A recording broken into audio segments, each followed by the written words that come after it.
Říká se, že dějiny píší vítězové, ale co když vítěz zanechá za sebou jen smrt, mlčení a strach? Co když vládce země nerozšíří vzdělanost nebo kulturu, ale hromadné hroby? Dnes se vydáme do Kambodže. Malé země v jihovýchodní Asii, kterou většina lidí donedávna znala jen kvůli Angkor Watu, rýžovým polím nebo příběhům z Vietnamu. Ale ve 20. století se právě tady srodil jeden z nejděsivějších režimů moderní historie, režim, který si dal za cíl vytvořit dokonalou společnost a přitom sprovodil ze světa 2 miliony lidí. Ne ve válce, ne při obraně, ale plánovaně, systematicky, ve jménu čistého lidu. Pol Pot. Jméno, které zní jako šeptaný přízrak. Málo kdo tuší, co se za ním skutečně skrývá, a přesto právě jeho jméno je navždy spojeno s jedním z největších masakrů moderní doby. Narodil se jako Salot Sar v roce 1925 do poměrně zámožné kambodžské rodiny. Jeho otec byl zemědělec, ale v rámci místních poměrů velmi úspěšný. Rodina vlastnila několik rýžových polí a malou komunitní prestiž. Malý Salot byl tiché dítě, které se moc neprojevovalo, ale díky svým vazbám a rodinné situaci měl možnost vzdělávat se víc než většina ostatních dětí. Později se dostal do Francie, tehdejší koloniální metropole. A právě tady přišel první zlom. Mladý Kambodžan se setkal s myšlenkami marxismu a komunismu. Ale nejen v jejich teoretické podobě. Byl to svět poválečného intelektuálního kvasu, levicových proudů a hluboké kritiky kapitalismu. Salot Sar se nadchl a možná právě tady, v pařížských debatních klubech, začal vznikat Pol Pot. Po návratu do vlasti se zapojil do radikální podzemní komunistické činnosti. Brzy se dostal k moci ve vznikajícím hnutí, které si říkalo Rudí Khmerové. A stejně jako Mao v Číně nebo Stalin v Sovětském svazu, i on chtěl změnit svět. Jenže to, co následovalo, se vymklo i těm nejtemnějším představám. V roce 1975 Rudí Khmerové obsadili hlavní město Phnom Penh. Obyvatelé nejprve slavili. Válka byla pryč, americké bombardování skončilo, možná se konečně blízká na lepší časy. Jenže hned první rozkaz nové vlády byl šokující. Okamžitá evakuace všech měst. Lidé měli hodinu na to, aby opustili domovy. Nemocní, staří, ženy, děti, bez vysvětlení, bez cíle. Cílem Pol Pota byla agrární utopie. Chtěl zničit město, kapitalismus, náboženství, rodinu a znovu postavit společnost na čistém rolnickém lidu.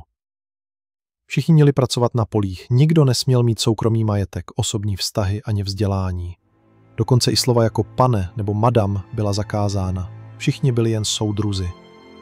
Každý, kdo nosil brýle, byl podezřelý z inteligence, a tedy z hrozby pro režim. Studenti, lékaři, učitelé, většina byla popravena bez soudu. Stačilo podezření nebo udání. Vytvořil se systém pracovních táborů, kde lidé živořili o hrstce rýže denně, pracovali od svítání do tmy bosí, vyhublí, nemocní. Kdo nestačil tempu, kdo onemocnil, kdo se na něco zeptal, zmizel. A většinou už se nikdy nevrátil.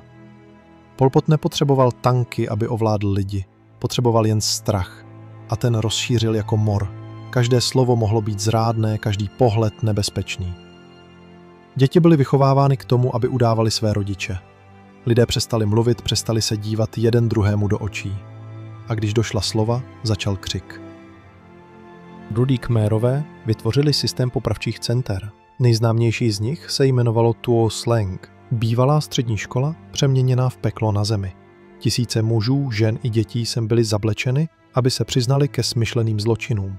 Neexistovala žádná obhajoba, žádné soudy, žádné důkazy. Stačilo přiznání. Vymácené bitím, mučením, elektrickými šoky. Když už nemohli stát, psali přiznání vlastní krví. A pak byli odvedeni za město, do takzvaných vražedných polí. Tam, v jámách vyhrbaných v zemi, byly pobyti klacky, motykami, někdy i banánovými listy. Kulky byly drahé. Když šlo o děti, většinou je prostě rozbili o kmen stromu. A tohle nebyly výjimky. To byl systém, plán. Pol Potova utopie měla být bez emocí, bez individuality, bez minulosti. Měla to být čistá tabule, na které on a jeho soudruzi napíší nový svět. Ale jak už to u fanatiků bývá, tahle čistota byla ve skutečnosti špínou nejhrubšího lidského zla. Všichni nosili stejný černý oděv. Nikdo se nesměl smát, plakat ani milovat. Rodiny byly rozděleny, děti poslány do zvláštních kolektivních výchovných skupin, ženy do zvláštních pracovních táborů. Vztahy mezi lidmi byly podezřelé a pokud si byl příliš přátelský, mohl se stát nepřítelem revoluce. Trest? Smrt. Aby se Pol Pot udržel u moci, nechával zabíjet i své nejbližší spolupracovníky. Mnozí z nich, kteří pomáhali budovat režim, skončili jako oběti vlastního systému. Nikdo si nemohl být jistý. Důvěra zmizela, víra stichla, jen smrt měla plné ruce práce. Odhady počtu mrtvých se různí, ale většina historiků se shoduje na čísle mezi 1,7 až 2 miliony lidí. Z tehdejších 8 milionů obyvatel Kambodže. To je zhruba každý čtvrtý člověk. Zahynuli hladem, nemocemi, přepracováním, mučením, nebo prostě proto, že žili ve špatný čas na špatném místě.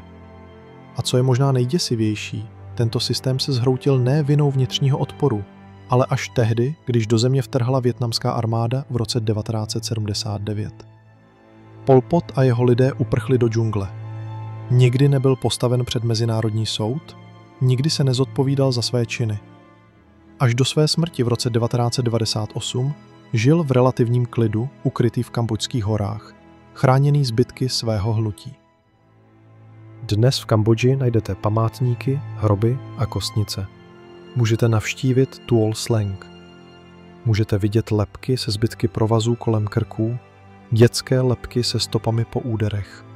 Ale co neuvidíte, jsou tváře těch, kteří zmizeli bez jména, bez náhrobku, bez posledního slova. Jen zanechali ticho. A z toho ticha se dá vyčíst strašlivá pravda. Že člověk s vizí, bez empatie a bez slitování může udělat z ráje peklo. Pol Pot není často zmiňován mezi největšími tyrany 20. století, ale právě to je možná to nejnebezpečnější. Zapomenout totiž znamená, že to může přijít znovu. Že se znovu někdo postaví před národ, nabídne jednoduchá řešení, rovnost, spravedlnost a přitom zatím bude jen oheň a prázdno. Příběh Pol Pota není jen o Kambodži. Je to příběh ideologie, která ztratila lidskost. Příběh snu, který se proměnil v noční můru. A je to varování, že i největší hrůzy se často rodí tiše, potichu, s úsměvem na tváři a s vizí lepšího světa. Kapitola 2.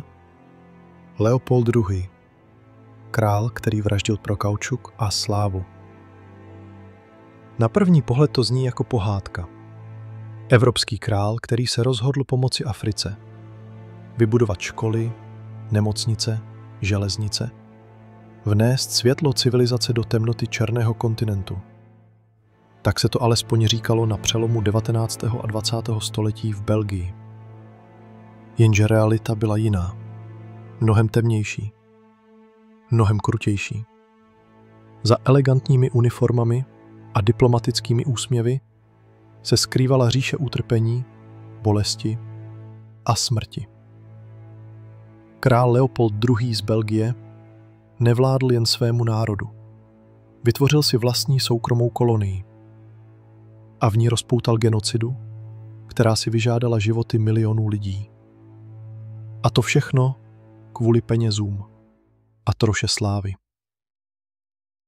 Leopold II. Se narodil v roce 1835 do belgické královské rodiny a vlády se ujal roku 1865. Nebyl to zpočátku výrazný nebo oblíbený panovník. Belgii se vedlo dobře, ale v evropském měřítku byla jen malou a nevýznamnou zemí. Leopold toužil potom být něčím víc. Po slávě, po impériu. V době, kdy si evropské mocnosti rozdělovaly Afriku jako koláč, chtěl i on svůj kus. Jenže belgický parlament nechtěl platit koloniální dobrodružství. A tak Leopold udělal něco bezprecedentního. Vytvořil si vlastní kolonii jako soukromou firmu. Oficiálně to nazval Mezinárodní africkou asociací. charitativní a vědecký projekt na rozvoj centrální Afriky. Ve skutečnosti to byla lež. Dokonale propracovaná propaganda. Získal podporu velmocí, zejména USA a Británie, tím, že sliboval humanitární pomoc, vymýcení otroctví a podporu vědy. V roce 1885 dostal mezinárodně uznanou kontrolu nad obrovským územím kolem řeky Kongo, 10násobně větším než samotná Belgie. Vznikl svobodný stát Kongo. Zní to jako utopie, ale byl to horor. V Kongu začala těžba slonoviny, ale brzy se hlavním artiklem stal kaučuk. Byla to doba automobilové revoluce a průmysl zoufale potřeboval gumové pneumatiky. A právě z deštných pralesů Konga přicházelo černé zlato, latex. Leopold věděl, že na to může pohádkově zbohatnout. A udělal všechno proto, aby se to stalo. Místní obyvatelstvo bylo zotročeno. Celé vesnice byly nuceny sbírat latex. Muži, ženy i děti museli každý měsíc plnit kvóty, jinak byli krutě potrestáni. Kdo nesplnil limit, byl zmezačen nebo zabit. Hlídací jednotky, takzvaná Force Public, byly prosnulé svou brutalitou. Jejich vojáci dostávali rozkaz. Když někoho zabijete, přineste důkaz, ruku, aby se zabránilo zbytečnému plýtvání municí. A tak se z řeky Kongo začaly nosit ruce. Tisíce, statisíce. Někdy to byly ruce živých dětí, useknuté, aby jejich rodiče pracovali tvrději. Někdy ruce mrtvých. A někdy ruce náhodných vesničanů, protože vojáci chtěli šetřit náboje a přesto vykázat úspěch. Představ si svět, kde si děti hrají v lesích a vrací se domů s tím, že jejich kamarádovi byla uříznuta ruka, protože jeho otec nedodal dost kaučuku. Svět, kde ženy jsou znásilňovány jako forma trestu, kde celé vesnice mizí z mapy, protože někdo nesplnil kvótu. A to všechno kvůli bohatství jednoho evropského monarchy. Leopold nikdy Kongo osobně nenavštívil. Vládnul z Bruselu, sledoval tabulky, výnosy, zisky. A zisky byly ohromné. Odhaduje se, že Leopold vydělal z konského kaučuku ekvivalent stovek milionů dnešních dolarů. Za ty peníze nechal postavit paláce, parky, monumenty. Mnoho z nich dodnes stojí v Belgii. A přesto, zatímco v Bruselu se slavilo a tančilo, v Kongu se umíralo. Hlad, nemoci, vyčerpání a brutální násilí měly devastující účinek. Podle odhadů zemřelo 10 až 15 milionů lidí, téměř polovina tehdejší populace. Jedním z mála hlasů, který se ozval proti tomuto šílenství, byl britský konzul Roger Casement a aktivista Edmund Dean Morel. Díky jejich zprávám, fotografiím a svědectvím se o hrůzách v Kongu dozvěděl svět. Poprvé v dějinách vzniklo mezinárodní hnutí proti koloniálnímu zneužívání.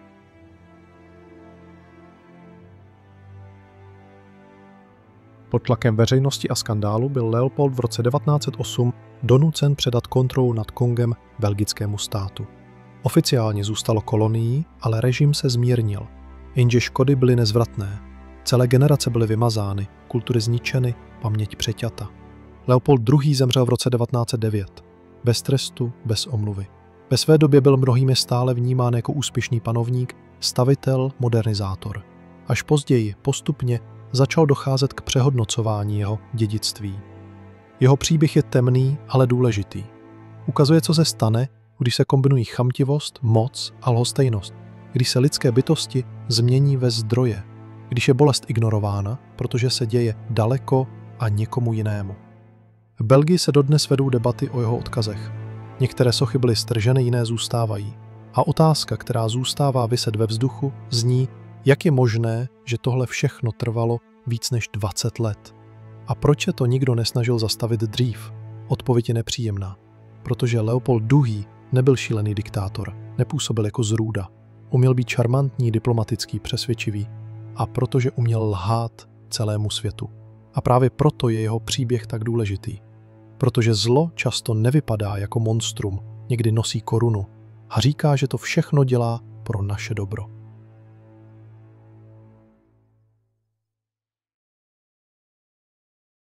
Kapitola 3. Rafael Trujillo.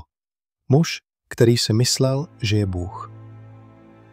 Představ si, že žiješ ve světě, kde je každá ulice pojmenovaná po jediném muži. Kde školy učí děti, že jejich vůdce je neomylný. Kde každá veřejná budova, každý plakát a každá mince nese jeho jméno. A kde jediná kritika, jediný vtip nebo jen podezření, že někoho nerespektuješ, může znamenat tvé zmizení navždy. Tohle byl svět Rafaela Trujilla. Dominikánská republika, sluncem zalitý karibský ostrov, tropické pláže, tanec, rum. Ale ve 30. až 50. letech 20. století to byla také země strachu. Rafael Trujillo, muž s upraveným knírem a vojenskou uniformou, se stal symbolem teroru s lidskou tváří. Vládl železnou rukou po dobu více než 30 let a přitom si o sobě myslel, že je zachránce národa. Narodil se v roce 1891 do skromných poměrů. Byl to ambiciózní mladík, který se vyšplhal po žebříčku moci díky své bezohlednosti, loajalitě k americkým zájmům a schopnosti manipulace. Vstoupil do policie a armády, kde rychle vynikal. Během americké okupace Dominikánské republiky se stal oblíbeným spolupracovníkem, ochotným, schopným, bez výčitek. V roce 1930 se chopil moci prostřednictvím voleb, ale ty byly jen formální.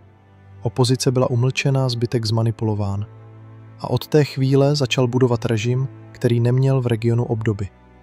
Trujillo vytvořil kult osobnosti tak obrovský, že by mu záviděl i Stalin. Hlavní město Santo Domingo přejmenoval na Ciudad Trujillo. Po celé zemi se objevily sochy, portréty, slogany. Děti ve školách zpívaly ódy na vůdce. Každý státní zaměstnanec musel nosit odznak s jeho podobiznou.